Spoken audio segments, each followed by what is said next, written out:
Hi there, Scorpio. Thank you for joining me for your weekly forecast for week commencing the 15th of April. Late last week, Mercury, the planet of talk and thought, moved into the most precise part of your horoscope. And it is going to be important this week to make sure all the details that you encounter and deal with are correctly and accurately dealt with.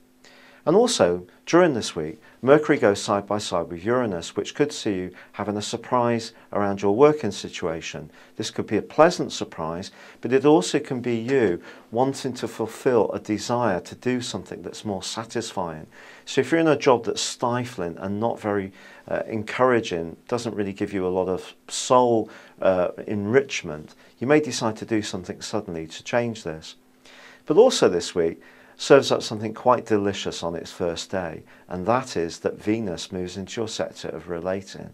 And if there have been strains in a relationship or something hasn't been working very well, this is an opportunity to reach out and things can start to improve for you.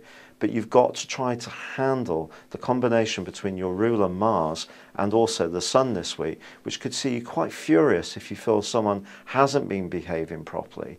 And you may be very desirous of actually pointing out the error of their ways. The trick, however, is going to be to wait until the end of this week, because then the Sun and Mars move into that same sector that Venus has occupied.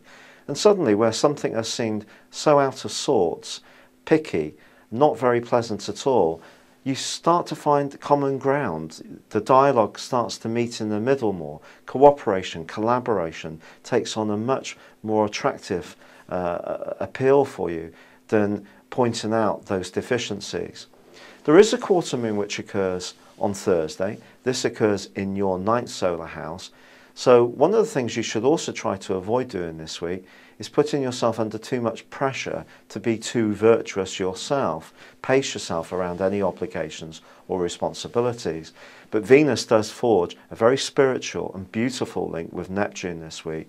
And all of this, if you can handle the polarities between this potential to put things on a much better footing and to see what's wrong in your situation, to see the glass as being half empty, if you can manage this and get through to the end of this week, I do feel all sorts of relationships can start to move on to a much better footing for you. It's been a pleasure being with you. Thank you for joining me. Good luck and goodbye for now.